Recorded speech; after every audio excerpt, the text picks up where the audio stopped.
Hi everyone, good morning, good afternoon, good evening from wherever you're watching.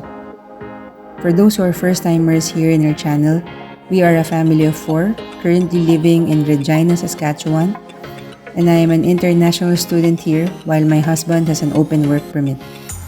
We make videos to share our journey and experiences here to help those who are interested to take the same path or try their luck here in Canada. We have created some videos about housing, car, and cost of going and living in Canada, and please feel free to check them out in our channel. I am creating this video to share about my first-hand experience taking Celpip. We decided na mag-take na ako ng Celpip para lang in case na may dumating na opportunity for us to apply for nomination, ready na siya. I will talk about why I would recommend taking Celpip instead of IELTS. We'll divide the discussion into 3 parts. First, compare IELTS and Celpip. Second, why it might be better to take Celpip. And third, I will give you practical tips when taking Celpip. Share ko na rin sa last part kung anong score yung nakuha ko. Let's start the topic. I took IELTS in 2017. Comparing that time and how IELTS exams are taken now, same pa rin ang contents pero available na siya in computer. Dati kasi written talaga. So, let's compare IELTS and Celpip in few aspects. First, country recognition. IELTS General is recognized in different countries like Canada, Australia, New Zealand, US, UK, and others, while Celpip is only for Canada. Celpip stands for Canadian English Language Proficiency Index Program.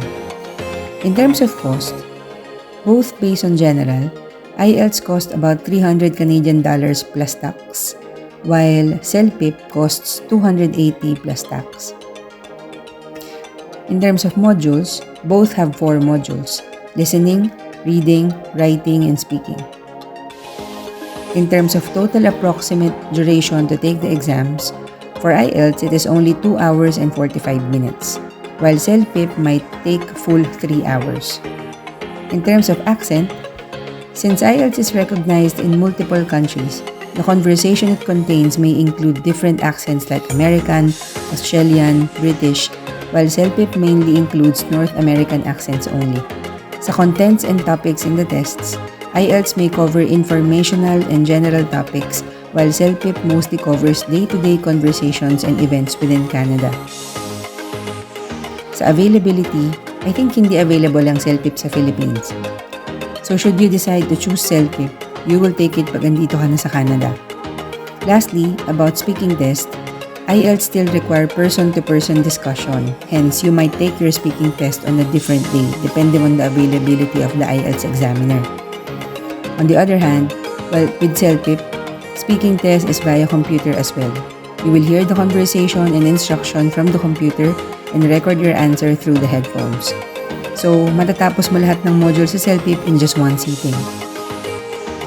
Let's go to the second part, on why I think it's better to take Celpip. First basic reason is the cost. It is a bit cheaper than IELTS. Maliit na difference pero sayang din naman. Second, yun nga, makukuha mo lahat ng module in just one sitting, and I appreciate that everything is computer-based. Also, while mas matagal siya sa IELTS, in reality, mapapabilis mo siya kasi pwede mo namang in-next yung question pag tapos ka na, kahit hindi pa ubos yung allocated time for that specific question. Third, since halos pare-pareho ang accent, mas madali siyang intindihin. Then, yung mga conversations nga are very common lang. Less technical and complex topic ang nasa Celpip versus IELTS. If I am to point out kung anong mas mahirap sa Celpip and IELTS, yun ay yung speaking. Nung una, akala ko mas madali magsalita sa computer kaysa face-to-face with the real person. Kaya lang, ang medyo challenge sa Celpip, you're in the same room as the other individuals taking the exams. So kahit naka-headset ka, medyo maririnig mo rin sila and medyo awkward din magsalita sa computer. Swerte lang na naranasan natin mag-work from home, so kahit papano, we got used to talking in front of a computer. Lastly, yung writing module ng Celpip is easier kaysa IELTS. Yung sa IELTS kasi, you will write an essay about a given topic plus a friendly email. While yung sa Celpip, you will write an email about practical conversations and you will answer a survey. Medyo mas practical and common yung Celpip for me kaysa sa IELTS. So on to the last but most important point, practical tips. These are the ones that are just based on what I personally experienced. When I booked my Celpip exams, I had only a week to prepare. Kasi the next available schedule will conflict with my classes na. Nung nag-take ako ng 2017 ng IELTS, I allotted a month para talagang makapag-review ako kasi nga, I was aiming for a very high score. So definitely, shorter time ako now to prepare for my Celpip. Tip number 1. Allocate a day to a specific module.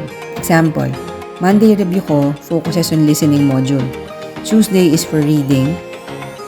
Wednesday is for writing and Thursday is for speaking. This way, you can check different examples and improve kung saang part ka nahihirapan sa bawat isang module.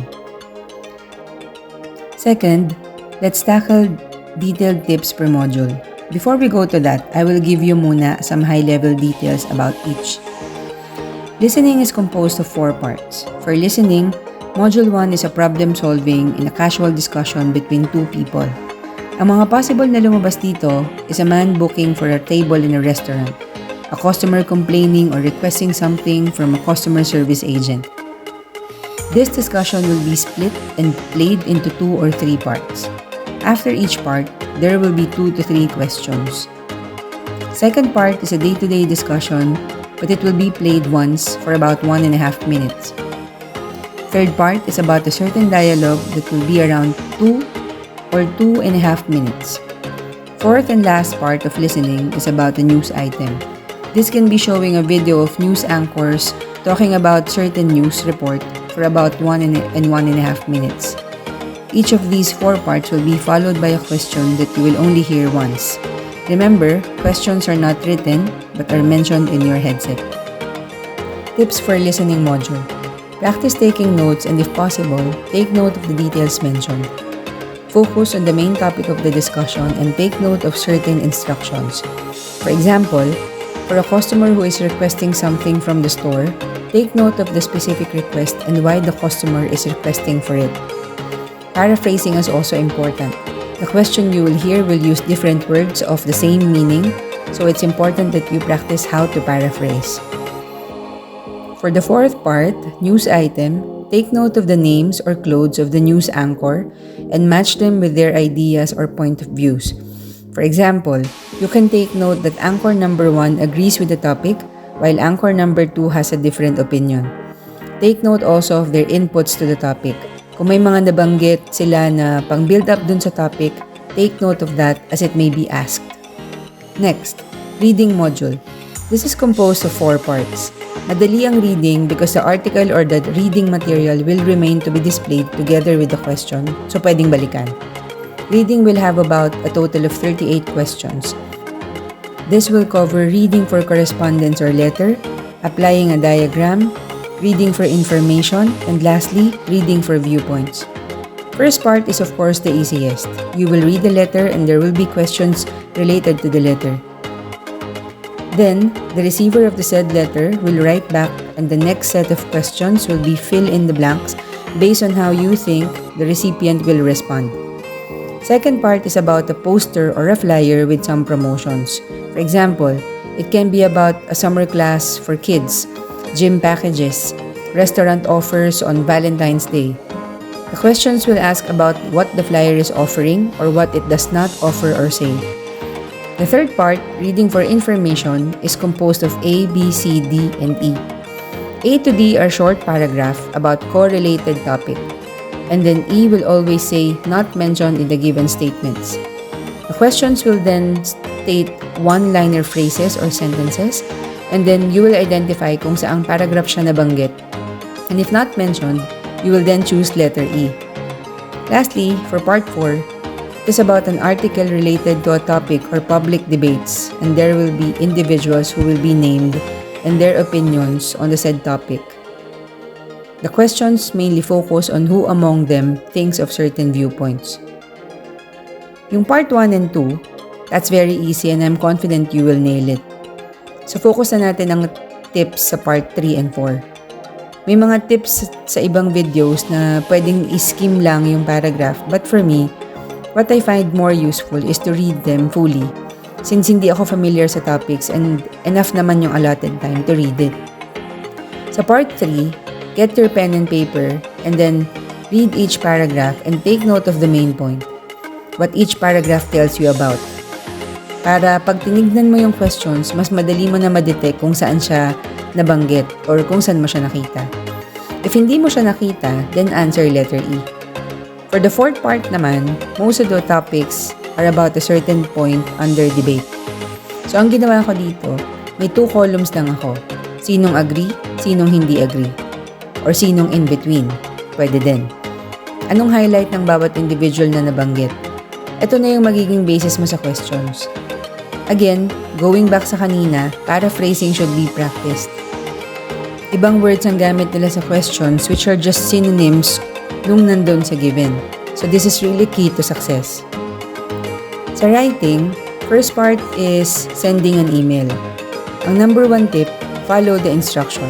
If it tells you that the email is about a request to reschedule an interview or to complain about a product you bought, ensure na ilalagay mo to sa letter.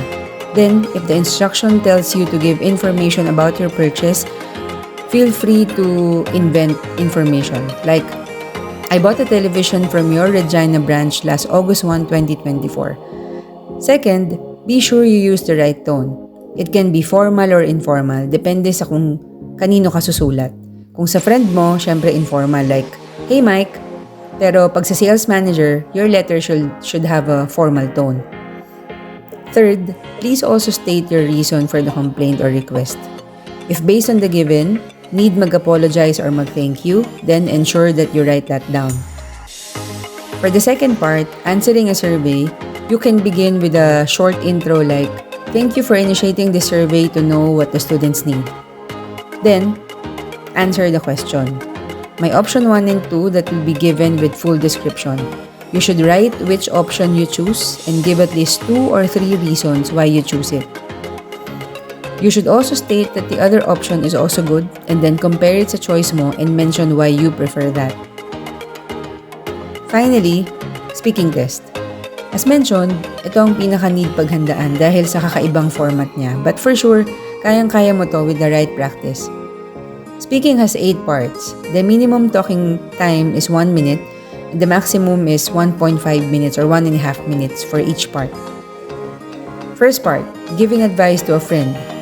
This is where your friend is asking you for an advice on a certain plan. For example, your friend is asking for your advice because he is planning a surprise birthday party for his mom. Second part, talking about a personal experience.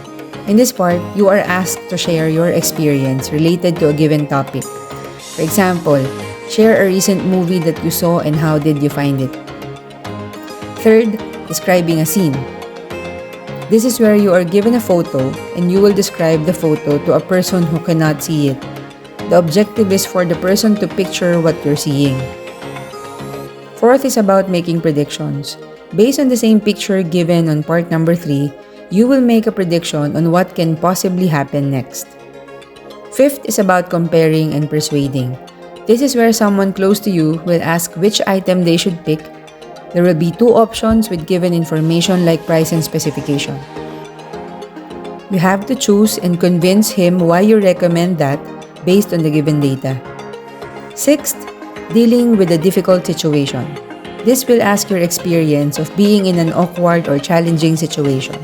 For example, have you encountered a rude customer and how did you deal with it? Seventh, expressing opinions. In this part, you will be asked to express your opinion about a certain topic in your community. For example, do you agree that kids shouldn't be given their own phone until they are 15 years old? Lastly, describing an unusual situation. You will be shown a picture with some unusual setting or character, and just like na part number 3, you will describe it to someone that cannot see it. The goal is the same. They should be able to imagine how unique the said scenario is. So these are my tips for speaking part. For all parts, you will be given at least 30 seconds to prepare. List down your structure in bullets. Make sure you have an opening and summary. Leave at least 6 seconds for opening and 6 seconds for summary. In parts 1 and 8, voice intonation is important. For part 1, you should sound informal as you are talking to a friend. For part number 8, your voice should ideally be a bit excited or thrilled based on the picture given. For part 1, give at least 2 options and why you are recommending them. Use phrases like, "You may consider this because," or "You might also want to check out." For part number 2, use past tenses of verb as you are talking about an experience that already happened. For part 3, use present tense as you are describing what is currently happening in the picture. In describing, start big and then zoom in. For example, you can first describe if the location is an outdoor or indoor setting. Then, talk about the big things like there are tables, chairs, grass, trees. Then, discuss about the people like their age, gender, if they look happy. And then, when you only have 6 seconds, say, "Those are what I can see in this photo." For part 4, use future tenses. You can now use zoom out method. Focus on the people in the photo and predict what they might do in the next 15 minutes. You can say, "The boy on the skateboard might fall as he seems so fast, but he might not if he used to doing that." Give short reasons why you gave those predictions. For part number 5, choose first and immediately mention your choice. Then do comparisons between the 2 options. Use comparing words like, "This is better than," or "This option has less blank than the other." Then justify your option by giving 2 to 3 reasons based on the given data. For part 6, mention the situation, why it was difficult for you, how you dealt with it, and summarize. By summarizing, you can say, "It was not an easy situation, but at the end, it turned out well because..." For part 7, immediately say whether you agree or not. Then, tackle at least 3 reasons why you do so. You can recognize the opposite point of view and then go back to your own. Then, summarize. Lastly, for part 8, begin with an exclamatory remarks if it fits the given photo. You can consider saying, "You would not believe what I'm seeing now." Describe why you think it is unusual. If given in the instruction, you can mention at the end, "I wish I can take you here," or "I hope we can go here together next time." So there. Sorry for the lengthy video, but I just wanted to share to give you all the tips that I can para mataas ang score sa Celpip and para makatulong sa CRS scores natin. There is a very helpful YouTube channel that has a lot of mock tests which I personally use to practice for 1 week and put them in the description box below. If you're wondering what my scores were, here you go. I got 10 for writing and speaking, and I got 12 for listening and reading. I am praying with you to get high marks when you take your Celpip exams. Good luck, thank you for watching, and God bless. Bye-bye!